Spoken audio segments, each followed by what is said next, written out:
Hello बच्चों, good morning. आज हम आप लोगों के लिए सबसे पहले चैप्टर नंबर 2 बिलियन पढ़ाने जा रहे हैं। चैप्टर नंबर 2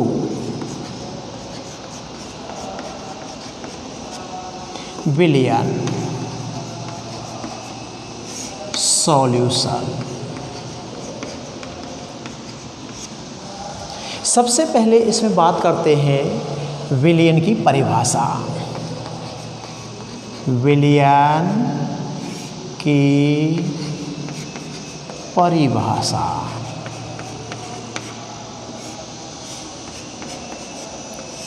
देखिए, बिलियन किसे कहते हैं? दो या दो से अधिक पदार्थों के समांगी मिश्रण को, दो या दो से अधिक पदार्थों के समांगी मिश्रण को बिलियन कहते हैं। ठीक है, दो या दो से अधिक पदार्थों के समांगी मिश्रण को, किस वाले को बेटा? समांगी मिश्रण को विलियन कहते हैं। विलियन कहते हैं। ठीक बेटा, सबसे पहली बात है इसमें पदार्थ कम से कम कितने होने चाहिए? दो, या कितने होने? दो से अधिक। उसके बाद में जब पदार्थों को अपन आपस में मिलाते हैं तो वो कैसा होना चाहिए? विलियन कैसा होना चाहिए? आपका समांगी मिश्रण। समांगी से तात्पर्य होता है कि जो आपका पदार्थ भरा हुआ है पात्र के अंतर्गत, उस पात्र में सभी स्थान पर उसका संगठन कैसा होना चाहिए? समान होना चाहिए। संगठन कैसा होना चाहिए भैया? पात्र में संगठन सभी जगह कैसा होना चाहिए? समान होना चाहिए। ठीक है बच्चों, समान होना चाहिए। संगठन समान होना चाहिए, ये सबसे मोस्ट इम्पॉर्टेंट बात है बिलियन के अंतर्गत। यदि मान के चलते हैं कि बिलियन में दो से अधिक पदार्थ उपस्थित होंगे तो इस प्रकार के मिश्रणों को किन नामों से अपन जाना जाता है? देखिएगा, जब बिलियन के अंतर्गत दो अवयव होते हैं, दो अवयव या घटक, जब बिलियन में दो अवयव या इसको क्या कह सकते हैं भैया? घटक उपस्थित हो तो इसे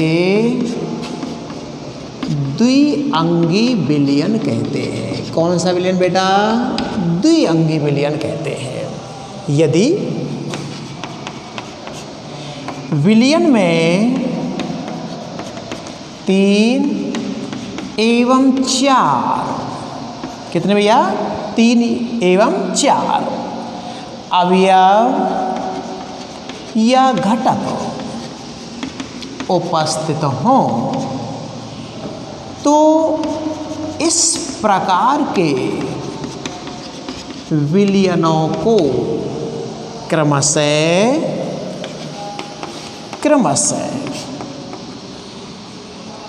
त्रिअंगी, कौन सा बेटा? त्रिअंगी विलियन एवं चतुष्क अंगी विलियन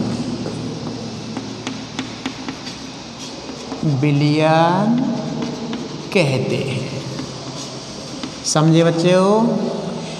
यानी यदि बिलियन के अंतर्गत दो अवयव होंगे, कितने अवयव? दो अवयव या घटक उपस्थित होंगे तो उसे अपन द्विअंगी बिलियन कहते हैं। यदि बिलियन के अंतर्गत 3 अवयव या घटक उपस्थित होंगे तो उसे अपन त्रिअंगी बिलियन कहेंगे, और यदि आपके 4 अवयव या घटक होंगे तो उसे अपन चतुष्क या चतुअंगी बिलियन के नाम से जाना जाता है। उसके बाद में अपन देखते हैं, और इस पाठ के अंतर्गत अपन खासकर पढ़ेंगे द्विअंगी बिलियन। कौन से बिलियन बेटा? द्विअंगी बिलियन। द्विअंगी विलियनों में विशेषता होती है कि इसके अंतर्गत दो अवयव हैं और इन दो अवयवों में से जो अवयव विलयन में अधिक मात्रा में,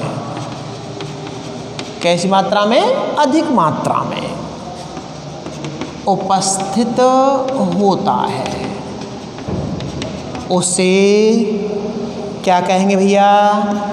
विलायक, सॉल्वेंट।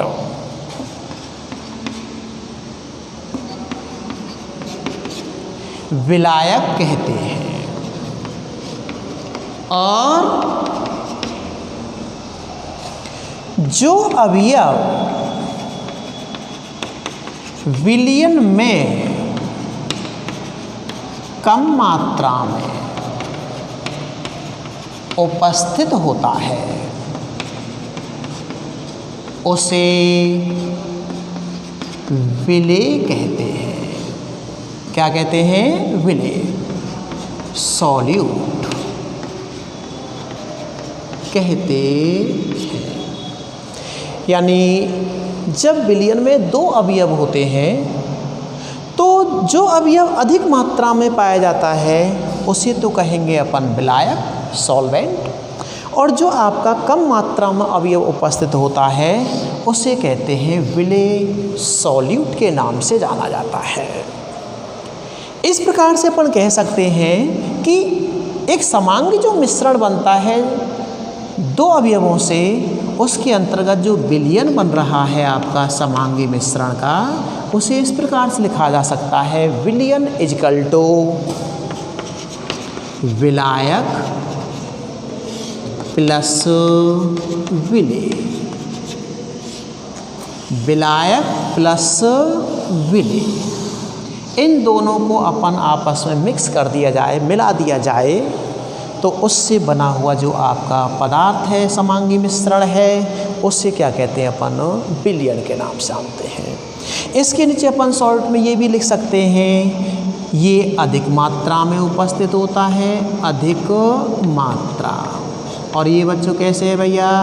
कम मात्रा में। अपन शॉर्ट में इसको इस प्रकार से लिख सकते हैं। ठीक है बच्चों, आप नोट कर लीजिए इसे।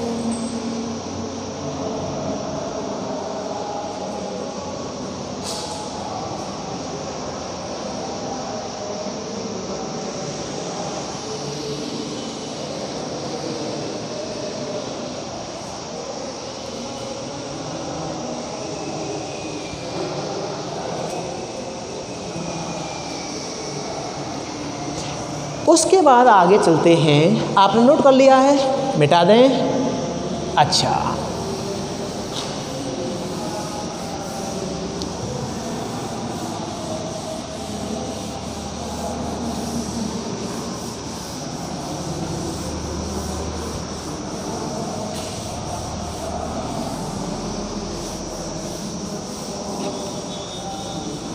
ओके, आगे चलते हैं। विलयनों के प्रकार। विलयनों के प्रकार। विलयनों का जो वर्गीकरण किया गया है वो दो प्रकार से किया जाता है। कितने आधारों पर किया जाता है? दो आधारों पर। दो प्रकार से वर्गीकृत किया जाता है। कितने प्रकार से बच्चों? दो प्रकार से वर्गीकृत किया जाता है।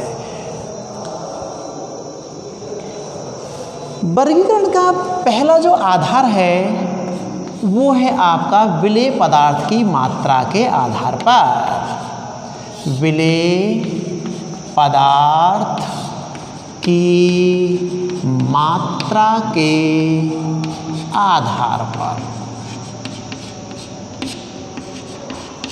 यानी विलयन में उपस्थित जो विलेय पदार्थ है, जो विलेय अवयव है, उसकी कितनी मात्रा उपस्थित है विलयन के अंतर्गत, इसके आधार पर अपन विलयनों को निम्न भागों में बांटा गया है। सबसे पहले आपका है जिसे अपन कहते हैं असंतृप्त विलयन। कौन सा बच्चों? असंतृप्त विलयन, अनसैचुरेटेड सॉल्यूशन, अनसैचुरेटेड सॉल्यूशन, असंतृप्त विलयन। असंतृप्त विलयन ऐसा विलयन होता है जिसमें विलेय पदार्थ की मात्रा विलायक में बहुत कम उपस्थित होती है। ऐसा विलयन जिसमें विलेय पदार्थ की मात्रा बहुत कम उपस्थित होती है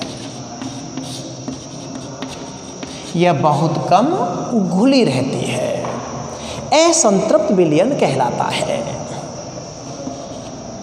होती है असंतृप्त विलयन कहलाता है।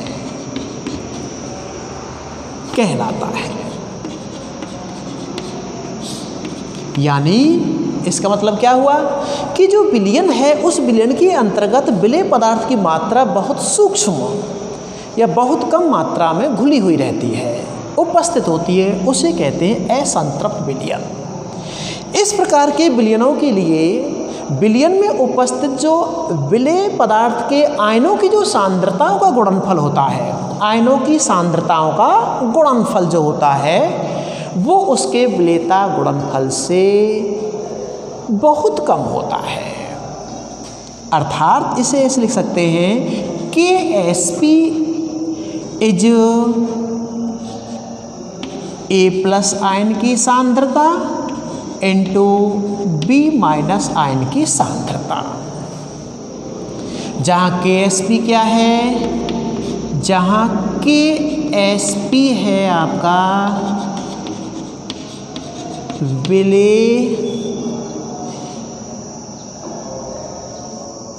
विलयन की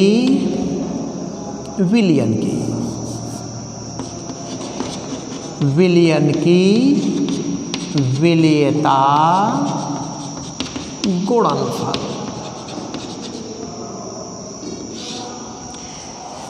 विलयन की विलेयता गुणनफल। देखिए बच्चों, कोई भी आपका विलयन है, उस विलयन के अंतर्गत दो अवयव हैं, एक तो है A अवयव और दूसरा है आपका B अवयव। तो उसके अंतर्गत उपस्थित जो आयन है A+ आयन और B+ आयन की जो सांद्रताओं का जो गुणनफल होगा वो उस विलयन की विलेयता गुणनफल से कैसा होता है? बहुत कम होता है। तो इसलिए अपन इसको कह सकते हैं कि KSP is less than A+ ion की सांद्रता इंटू B- आयन की सांद्रता। ओके बच्चों, तो ये है आपका, इस प्रकार के असंतृप्त विलयन के नाम से जाना जाता है। दूसरा जो आपका है उसे कहते हैं संतृप्त विलयन। संतृप्त विलयन, सैचुरेटेड सॉल्यूशन। ऐसा विलयन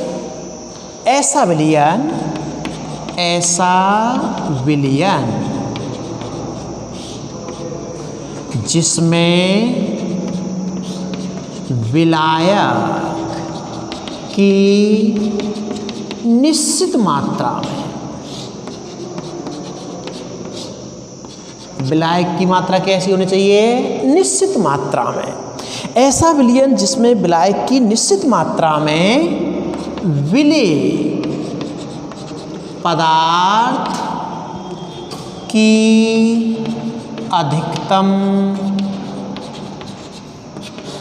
मात्रा को घोला जा सकता हो या घोला जा सकता है। ऐसा विलयन जिसमें विलायक की निश्चित मात्रा में विलेय पदार्थ की अधिकतम मात्रा को घोला जा सकता है, संतृप्त विलयन कहलाता है। अर्थात इस प्रकार के विलयनों के लिए अपन क्या बताते हैं condition, KSP equal to A plus ion की सांद्रता इनटू B माइनस आयन की सांद्रता का गुणनफल।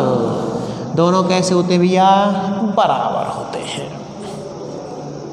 KSP विलयन की विलयता गुणनफल है और ये जो विलयता गुणनफल की जो वैल्यू होती है वो विलयन में उपस्थित आयनों की सांद्रताओं के गुणनफल के कैसा होता है भैया, बराबर होता है। इस स्थिति में बना हुआ विलयन क्या करता है आपका, संतृप्त विलयन के नाम से जाना जाता है। संतृप्त विलयन बनाने के लिए यहाँ पर एक कंडीशन भी लगाते हैं और वो क्या रहती है बेटा, ताप जो होता है वो ताप स्थिर रहना चाहिए। कैसा रहना चाहिए, स्थिर ताप पर। क्योंकि यहाँ पर जो संतृप्त विलयन है, यदि इसमें अपन विलयन के ताप में वृद्धि कर दी जाए या कमी कर दी जाए तो उसमें उपस्थित जो विलय पदार्थ होता है उस विलय पदार्थ की मात्रा या घुली हुई जो मात्रा है वो आपकी परिवर्तित हो जाती है। इसलिए जो विलयता है यहाँ पर है विलय पदार्थ की, वो ताप के द्वारा कैसी रहती है, प्रभावित हो जाती है। इसलिए अपन कहना चाहते हैं कि यहाँ पर ताप कैसे रखना चाहिए, विलयन का स्थिर रखना चाहिए। ठीक है, तो स्थिर ताप पर किसी निश्चित विलायक की मात्रा में विलय पदार्थ की घुली हुई अधिकतम मात्रा से बना हुआ जो विलयन होता है उसे क्या कहते हैं अपन, संतृप्त विलयन, सैचुरेटेड सॉल्यूशन के नाम से जाना जाता है। जिसमें KSP की जो वैल्यू होती है वो विलयन में उपस्थित A प्लस आयन और B प्लस आयन की सांद्रताओं के गुणनफल के बराबर होती है। ओके, उतार लीजिए इसको बेटा।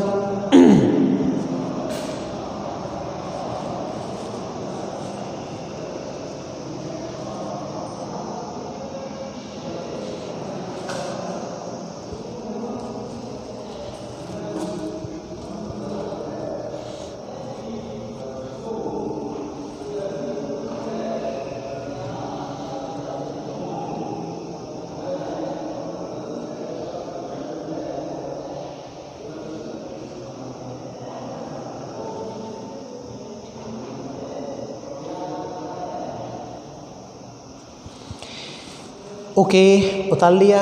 आगे चलते हैं तीसरा प्रकार विलयन का, विलय पदार्थ की मात्रा के आधार पर।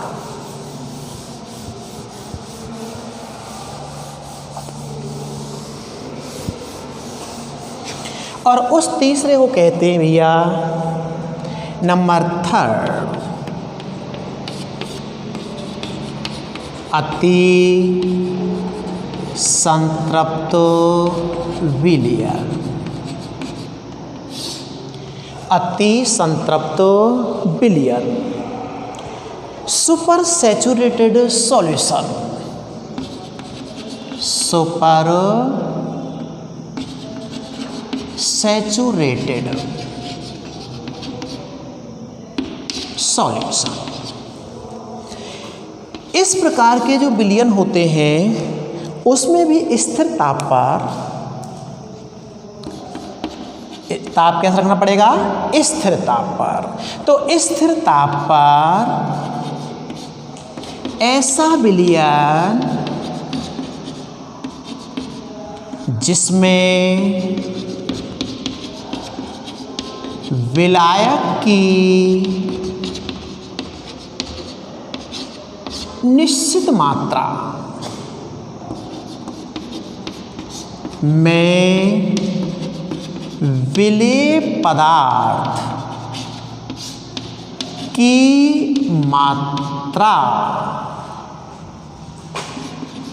संतृप्त विलयन की अपेक्षा, संतृप्त विलयन की अपेक्षा अधिक उपस्थित होती है।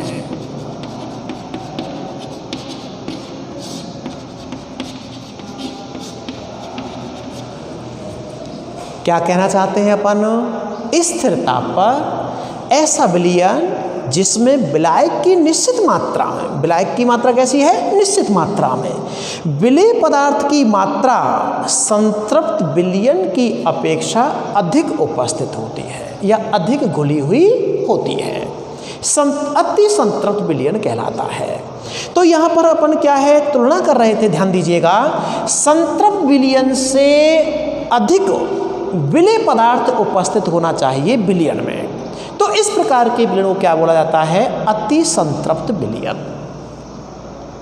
अति संतृप्त विलयन के लिए हम कंडीशन लगाते हैं KSP, अर्थात विलेयता गुणनफल जो होगा विलयन का वो लेस देन आयनों की सांद्रता के गुणनफल से कम रह जाता है, यानी KSP is less than A plus ion into B minus ion की सांद्रता के गुणनफल।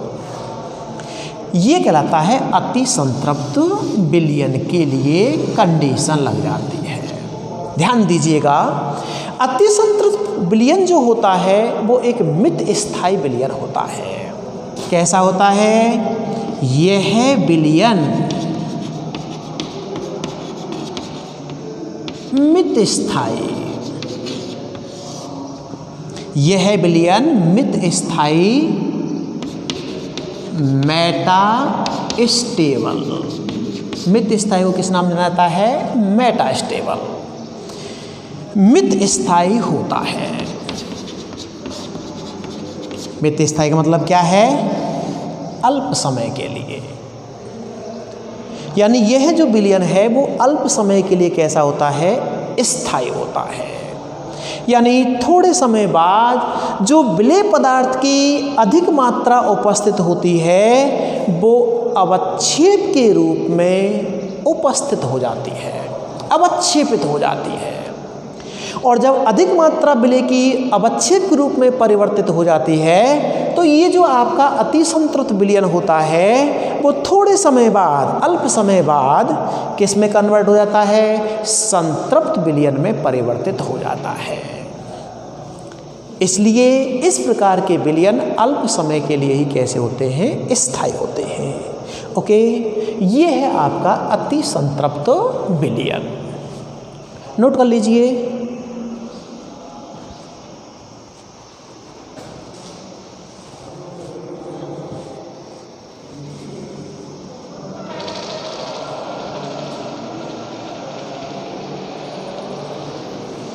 नोट कर लिया?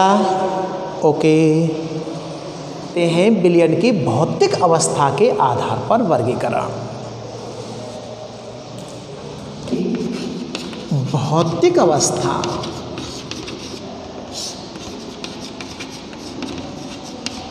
के आधार पर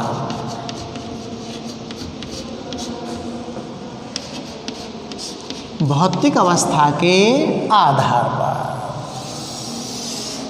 यहाँ अपन देखेंगे कि जो विलयन की भौतिक अवस्था है, सामान्यतः अपन जानते हैं कि पदार्थ की 3 अवस्थाएं होती हैं, ठोस, द्रव और गैस।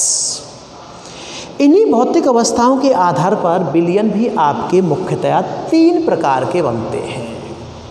इस आधार पर विलयन कितने प्रकार के बनते हैं? 3 प्रकार के बनते हैं, जिसमें से एक को कहते हैं गैसीय विलयन, गैसीय विलयन। दूसरे को कहते हैं अपन द्रव विलयन और तीसरा बनता है आपका ठोस विलयन। विलयन की भौतिक अवस्था के आधार पर विलयनों को मुख्यतया 3 भागों में बांटा गया है या 3 प्रकार के होते हैं, गैसीय विलयन, द्रव विलयन और तीसरा है ठोस विलयन। यहाँ देखते हैं कि जो विलयन की भौतिक अवस्था होती है वो डिपेंड करती है विलायक की प्रावस्था पर। किस पर? विलायक की प्रावस्था पर। विलायक यदि आप लोगों का ठोस है, मान के चलते हैं विलायक कैसा है? ठोस। चाहे उसमें उपस्थित विलेय पदार्थ ठोस हो, चाहे द्रव हो, चाहे क्या हो? गैस हो, तो जो विलयन बनेगा वो ठोस विलयन के नाम से जाना जाएगा। क्या बोला मैंने बच्चों? यानी अपन कह रहे हैं कि जो विलयन की भौतिक प्रावस्था है, भौतिक अवस्था है, वो विलायक की प्रकृति पर डिपेंड करती है, विलायक की प्रावस्था पर डिपेंड करती है। यदि विलायक आपका द्रव है तो द्रव विलयन कहलाएगा, चाहे उसमें उपस्थित विलेय पदार्थ ठोस हो, द्रव हो, चाहे गैस हो, लेकिन विलयन कैसा बनेगा? द्रव विलयन के नाम से जाना जाएगा। इसी प्रकार से यदि विलायक गैस है, विलायक क्या है? गैस, तो विलयन गैसीय विलयन के नाम से जाना जाएगा, चाहे उसमें उपस्थित विलेय पदार्थ ठोस हो, द्रव हो या फिर गैस हो। कहने का तात्पर्य क्या हुआ कि विलायक यदि गैस है, विलेय पदार्थ ठोस, द्रव, गैस हो सकते हैं, इन तीनों के कॉम्बिनेशन से गैसीय विलयन बनेगा। ठीक इसी प्रकार से यदि विलायक द्रव है, विलायक क्या है? द्रव, चाहे विलेय पदार्थ ठोस या द्रव या गैस, तो विलयन द्रव विलयन बनेगा। इसी प्रकार से ठोस विलयन होने पर विलायक तो रहेगा ठोस प्रावस्था में, और विलेय पदार्थ ठोस भी हो सकता है, द्रव भी हो सकता है और गैस भी हो सकता है। तो इस प्रकार से आपके ये जो विलयन तीन है मुख्यतया, उन तीन के 9 टोटल कॉम्बिनेशन बन जाते हैं। इसलिए अपन ये कहते हैं कि जो भौतिक प्रावस्था है विलयन की, उस आधार पर विलयन आपके 9 प्रकार के बनते हैं। 3 कॉम्बिनेशन गैस विलयन के, 3 कॉम्बिनेशन द्रव विलयन के और 3 कॉम्बिनेशन आपके ठोस विलयन के, जिनमें से यदि मान के चलते हैं, देखिएगा गैसीय विलयन है, कैसा है? गैसीय विलयन है। तो इस गैसीय विलयन के 3 कॉम्बिनेशन, गैसीय विलयन के 3 कॉम्बिनेशन कैसे बनेगा?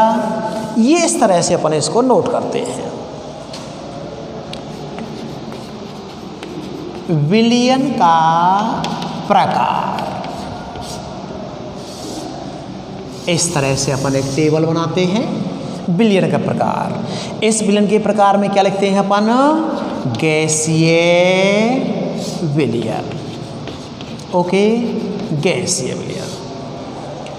उसमें अभी अपन ने क्या बताया था कि विलयन के अंतर्गत क्या क्या चीज़ें उपस्थित होती हैं, कौन कौन सी अवयव उपस्थित होते हैं। एक को तो कहते हैं अपन विलायक, विलायक की प्रावस्था कह दो, और एक है आपका विलेय, ये विलेय की प्रावस्था हो जाएगी, और इसके अंतर्गत एक और ले लेते हैं कॉलम, और वो रह जाएगा आपका उदाहरण, यानी विलयनों के क्या है? ये उदाहरण हो जाएंगे। ओके, इस तरह से अपन ने एक टेबल का निर्माण कर लिया। अब इसमें अपन ने 3 कॉम्बिनेशन बनाए थे, क्या कि विलयन की जो भौतिक प्रावस्था है वो डिपेंड किस पर कर रही है? विलायक की प्रावस्था है, विलायक की प्रकृति पर निर्भर कर रही है। यदि विलयन अपन का गैसीय विलयन है तो विलायक गैसीय होना चाहिए। तो पहली कॉम्बिनेशन क्या है आपका? विलायक कैसा भैया? गैस। विलेय कैसा है? मान के चलते हैं गैस, यानी गैस गैस बन गया दोनों का कॉम्बिनेशन, तो ये गैसीय विलयन। विलायक कैसा है? गैस। विलेय कैसा होगा आपका? विलेय होगा आपका भैया, आप द्रव मान के चलते हैं। और तीसरी कंडीशन क्या हो गई आपकी भैया? ये गैस। तो तीसरी कंडीशन में विलेय पदार्थ कैसा मान लिया अपन ने? ठोस मान लिया। ये तीन कॉम्बिनेशन एक विलयन के हो गए, गैसीय विलयन के। ओके,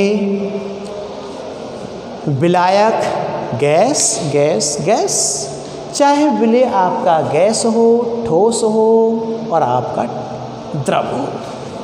तो अपन ये कह सकते हैं कि गैस विलयन के अंतर्गत गैस गैस, गैस के साथ में द्रव और गैस के साथ में ठोस हो सकता है। ओके, इनके एक एक उदाहरण लेते हैं। जैसे आपका गैसों का मिश्रण, गैसों का मिश्रण, इसमें कोई भी गैस हो सकती है, N2 + O2, N2 + H2। अन्य गैसें हैं आपका CO2 भी हो सकती है, O2 + CO2 हो सकती है। तो ये गैसों का अपन का क्या है? मिश्रण। दो हो सकते हैं। और एक मान के चलते हैं आपका वायु, जो वातावरण के अंतर्गत उपस्थित है। अब इसमें ये वायु में पता नहीं कौन कौन सी गैसें हैं, सभी तरह की अपन ने उसमें क्या मान लिया? वायु जो है वो गैसों का क्या है भैया? आपका मिश्रण है। ओके, ये इस प्रकार से आपका गैस गैस का उदाहरण हो जाता है। उसके बाद में आपके चलते हैं गैस द्रव का। तो गैस द्रव के अंतर्गत, गैस द्रव के अंतर्गत अपन क्या है? इसमें अपन कहते हैं कि जैसे जलवाष्प, जलवाष्प, जलवाष्प जो है तो उसमें जल और वाष्प, ये दोनों का क्या है? आपका जलवाष्प के नाम से जाना जा रहा है। ठीक है ना? तो इसके अंतर्गत वाष्प जो गैस है उपस्थित उसके अंतर्गत, और द्रव जल जो है उसमें क्या है? द्रव प्रावस्था के अंतर्गत उपस्थित है। तो ये जलवाष्प इसका उदाहरण हो गया। एक और लगा सकते हैं इसके अंतर्गत, और वो है आपका क्लोरोफॉर्म की वाष्प। क्लोरोफॉर्म, क्लोरोफॉर्म की वाष्प प्लस N2 गैस का मिश्रण। ये क्लोरोफॉर्म को यदि नाइट्रोजन गैस के अंतर्गत डिजोल्व कर दिया जाए, घोल दिया जाए, तो इसके अंतर्गत ये भी कैसा है? आपका गैसीय विलयन बनता है, जो गैस और द्रव का मिश्रण होता है। और एक है आपका गैस और आपका ठोस। गैस और ठोस के अंतर्गत अपन देखते हैं, ठोस का ऊर्ध्वपातन जो होता है, ठोस का ऊर्ध्वपातन, यानी ऊर्ध्वपातन की जो क्रिया होती है उसके अंतर्गत ठोस पदार्थ, और शेष जो आपकी वाष्प या गैस अवस्था में चले जाते हैं सीधे के सीधे पदार्थ, वो आपके ऊर्ध्वपातन की जो क्रिया होती है ठोस पदार्थों में, वो इसके अंतर्गत आते हैं। ठोस का ऊर्ध्वपातन, इसी के अंतर्गत आपका धुआं है, धुआं वो भी इसी के अंतर्गत आता है। कोहरा है वो भी इसी के अंतर्गत आता है। किसमें? गैस और ठोस के अंतर्गत। इसमें जो धुआं है, ध्यान दीजिएगा, इस धुआं के अंतर्गत कुछ कार्बन के सूक्ष्म कण अल्प मात्रा में उपस्थित है ठोस मात्रा में, और जो गैसेज हैं उसमें प्रदूषित जो गैसें हैं वो इसके अंतर्गत धुआं का निर्माण कर लेती हैं। तो इस प्रकार से ये गैसीय विलयन के मिश्रण बनते हैं। 3 टाइप के कॉम्बिनेशन बन गए। तो गैसीय विलयन के कितने कॉम्बिनेशन बने? 3। Okay, note. ओके, आगे चलते हैं बच्चों। जो दूसरा कॉम्बिनेशन है विलयन का, वो है भैया आपका, चलिए इतना से करते हैं, ये है आपका द्रव विलयन या द्रवीय विलयन भी कह सकते हैं, द्रवीय विलयन। तो तो अभी बताया था अपन ने कि इस द्रव्य विलयन के अंतर्गत करना क्या होगा, केवल ब्लैक चेंज करना है, ठीक है। और ये आपका उदाहरण चेंज कर देते हैं।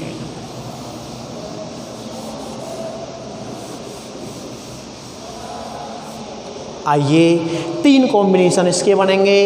एक को कहते हैं अपन द्रव गैस कॉम्बिनेशन बन जाएगा, एक आपका द्रव द्रव कॉम्बिनेशन बन गया, और तीसरा है आपका द्रव के साथ में ठोस का कॉम्बिनेशन गया। तो द्रव गैस यानी द्रव में क्या उपस्थित है, गैस उपस्थित है। तो इसके अंतर्गत उदाहरण बनता है soda water. Soda water, soda water की जो बोतलें हैं, शीतल पेय पदार्थ की जो बोतलें हैं, वो इसके अंतर्गत उपस्थित होती हैं, शीतल पेय के नाम से जाने जाते हैं। सोडा वाटर मतलब शीतल पेय भी कह सकते हैं, शीतल पेय।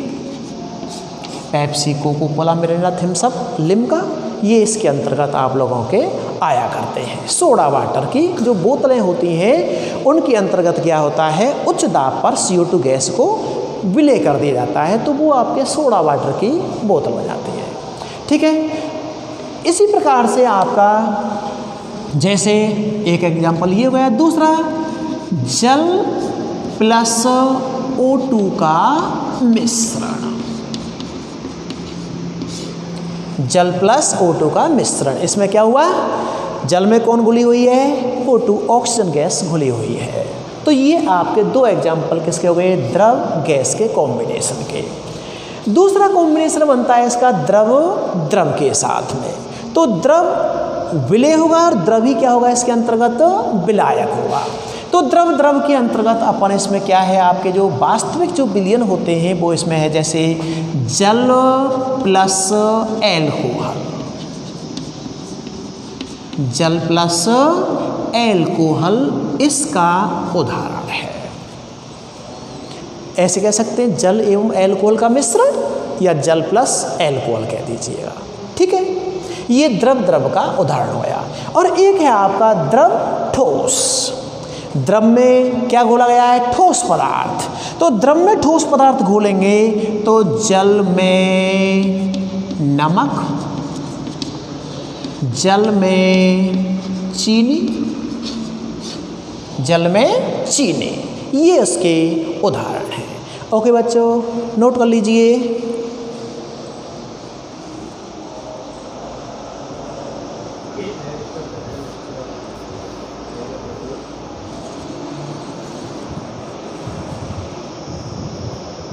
ठोस विलयन, ठोस विलयन, ठोस विलयन के भी 3 कॉम्बिनेशन बनते हैं आपके, जिसमें विलायक की जो प्रावस्था है, विलायक की जो अवस्था है वो ठोस, इसके साथ विलय हो गया आपका गैस, ठोस के साथ में आपका द्रव, और ठोस के साथ में विलय हो गया आपका ठोस। तो इसके भी 3 कॉम्बिनेशन हो गए, ठोस गैस, ठोस द्रव और ठोस ठोस। सबसे पहले इसका पहला एग्जाम्पल देखिएगा, ठोस का गैस के साथ में क्या कॉम्बिनेशन बनेगा। यहाँ पर एक अधिशोषण शब्द आता है, अधिशोषण। और अधिशोषण कहते हैं आपके ठोस की सतह पर गैसों का जमना। ठोस की सतह पर गैसों का जमना क्या कहलाता है, अधिशोषण। तो ठोस जैसे आपका प्लेटिनम, प्लेटिनम की सतह है, प्लेटिनम के स्थान पर निकल कह सकते हैं, ठीक है, पैलेडियम कह सकते हैं। तो प्लेटिनम की सतह पर H2 गैस का अधिशोषण, यानी इसमें अधिशोषण शब्द आ गया, अधिशोषण। तो ये जो अधिशोषण है वो ठोसों की सतह पर पाया जाता है, किनका भैया, गैसों का, इसे कहते हैं अधिशोषण। तो ठोस प्लेटिनम ले लिया है, प्लेटिनम के स्थान पर निकल ले सकते हैं, पैलेडियम ले सकते हैं। इन पर कोई भी गैस जैसे मुख्यतया हाइड्रोजन, H2 गैस का अधिशोषण। ये हो गया आपका ठोस गैस का उदाहरण। ठोस द्रव, ठोस द्रव इसको एक शब्द कहते हैं अमलगम। क्या कहते हैं? अमलगम। अमलगम क्या होता है? अमलगम है आपका पारा। पारा क्या होता है आपका? द्रव प्रावस्था में पाया जाता है। ये एक अपवाद स्वरूप धातु है जो केवल द्रव प्रावस्था के अंतर्गत पाई जाती है। ठीक है ना। तो पारे के साथ में यदि कोई भी ठोस धातु को ले लिया जाए तो वो अमलगम के नाम से जाना जाता है। जैसे आपका sodium amalgam, sodium amalgam Hg, इसको कहते हैं Na/Hg, सोडियम अमलगम। इसका मतलब क्या हुआ? Hg अमलगम यानी मरकरी में सोडियम धातु, सोडियम अमलगम ऐसे कह सकते हैं। ठीक है ना, सोडियम अमलगम। मैग्नीशियम अमलगम, तो इसमें अमलगम शब्द लग जाता है। तो एक कोई भी धातु लेकर के उसमें क्या जोड़ रहे हैं अपन? मरकरी पारा। तो ये क्या बन जाता है? इनका मिश्रण अमलगम के नाम से जाना जाता है। और एक है आपका ठोस ठोस, इसमें मुख्यतः आती हैं मिश्र धातुएं। कौन भैया? मिश्र धातुएं। ठीक है ना। जिंक कॉपर है, जिंक कॉपर, पीतल है, कांसा है, गन मेटल है, इसके अंतर्गत सभी क्या आती हैं? मिश्र धातुएं इसके उदाहरण है। तो ये आपका विलयन का तीसरा प्रकार। इस तीसरे प्रकार के भी 3 कॉम्बिनेशन। तो इस प्रकार से ये विलयन की भौतिक प्रावस्था के आधार पर कितने प्रकार के विलयन हो गए? मुख्यतया 9 प्रकार के। टोटल 9 होते हैं, प्रत्येक के 3-3 कॉम्बिनेशन मिलाकर के 9 प्रकार के विलयन बनते हैं। ओके, नोट कर लीजिएगा।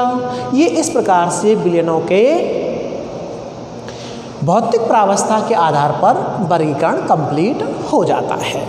अगला टॉपिक है आपका विलयनों की सांद्रताओं के मात्रक।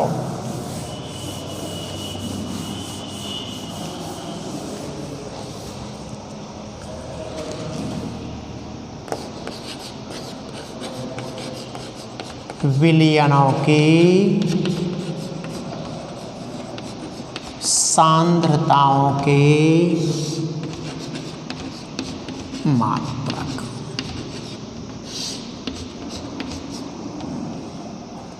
सांद्रताओं के मात्रक। सबसे पहले बात करते हैं विलयनों की सांद्रताओं के मात्रक, यानी किसी भी विलयन की जो सांद्रता हैं उनको अपन किन किन मात्रकों के अंतर्गत प्रदर्शित कर सकते हैं, दिया जा सकता है, व्यक्त कर सकते हैं। तो वो कहलाते हैं आपके सांद्रताओं के मात्रक। अब ध्यान दीजिएगा, सबसे पहले जो आपकी सांद्रता है उसके बारे में बात कर लेते हैं। ये सांद्रता जो होती है तो वो है किसी विलायक की निश्चित मात्रा, विलायक की निश्चित मात्रा में उपस्थित विलेय पदार्थ की मात्रा को क्या कहते हैं अपन? सांद्रता। सांद्रता किसे कहते हैं भैया? सांद्रता है आपकी, देखिएगा, सांद्रता विलायक की निश्चित मात्रा में उपस्थित विलेय पदार्थ, उपस्थित विलेय पदार्थ की मात्रा क्या कहलाती है? सांद्रता कहलाती है। सांद्रता कहलाती है। अब ये जो सांद्रताओं की मात्रक हैं, इन मात्रकों में से सबसे पहले पहला मात्रक है वो है आपका द्रव्यमान प्रतिशत। द्रव्यमान प्रतिशत, इसको अपन प्रश्न करते हैं प्रतिशत W/W या W/W। इसमें 2 W हैं। W का मतलब होता है वेट, भार, मात्रा। तो एक W ऊपर वाला जो W है वो तो बताता है विलेय पदार्थ की मात्रा को, विलेय पदार्थ के द्रव्यमान को, और जो दूसरा W है वो बताता है विलयन की मात्रा को, विलयन की मात्रा को। ठीक है ना। तो इसका मतलब क्या हुआ कि जो विलेय पदार्थ है और विलेय पदार्थ जो विलयन में उपस्थित है वो दोनों किस स्थिति में उपस्थित होने चाहिए? भार मात्रक में होने चाहिए, द्रव्यमान मात्रक में उपस्थित होने चाहिए। इसलिए इसको अपन कहते हैं द्रव्यमान प्रतिशत। तो द्रव्यमान प्रतिशत को किस प्रकार से परिभाषित कर सकते हैं अपन? विलेय पदार्थ, ये परिभाषा है इसकी, विलेय पदार्थ के भार भागों की वह संख्या, भार भागों की वह संख्या, इसे क्या कहते हैं? भार भाग का मतलब द्रव्यमान मात्रा। काई में होनी चाहिए? ग्राम में। ठीक है। तो विलेय पदार्थ के भार भागों की वह संख्या जो विलयन के 100 भाग में उपस्थित होती है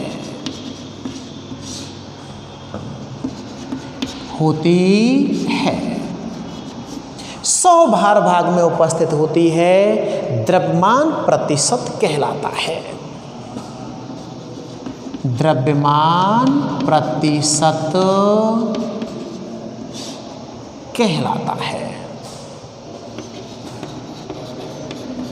ओके, ये इस तरह से अपन परिभाषा देते हैं।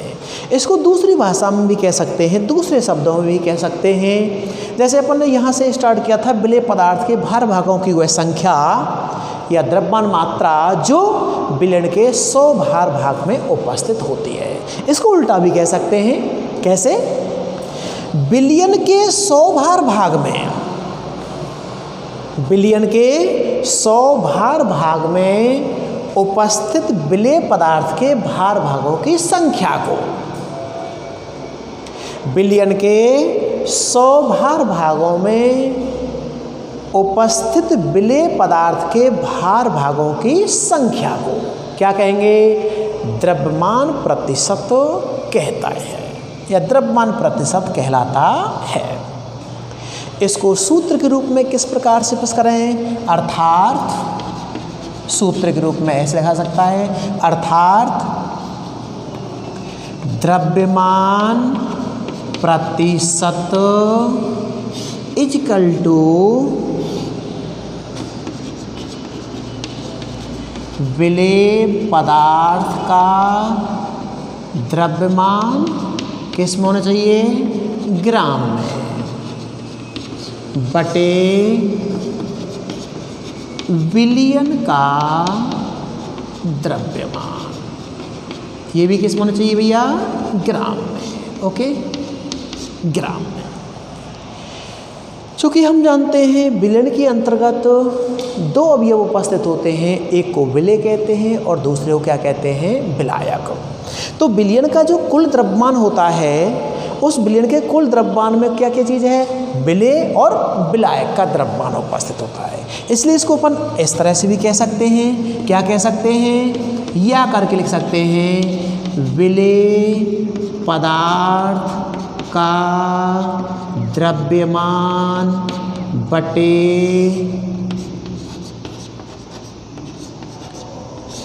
विलेय पदार्थ का द्रव्यमान प्लस विलायक का द्रव्यमान। और प्रतिशत के लिए इनमें क्या लगा देते हैं अपन? 100 का मल्टीप्लाई कर दिया जाता है, इंटू 100 लगा देते हैं इस प्रकार से। इस सूत्र को अपन किस तरह से परिभाषित लगा सकते हैं शॉर्ट फॉर्म के अंतर्गत? इसको अपन इस तरह से लगा सकते हैं, देखिएगा यहाँ तक तो आपने उतार लिया होगा ऊपर से। इसको अपन लिख सकते हैं सूत्र के रूप में प्रतिशत W/W equal to WB/WB plus WA into 100।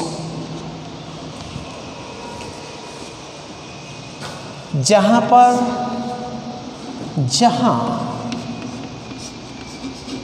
WA क्या है? WA है विलायक, A का द्रव्यमान। विलायक को अपन ने A माना है और विलेय को B मान लिया है। और WB क्या है भैया? विलेय का द्रव्यमान। इस तरह से तो ये सूत्र बन जाता है आप लोगों का इस प्रकार से।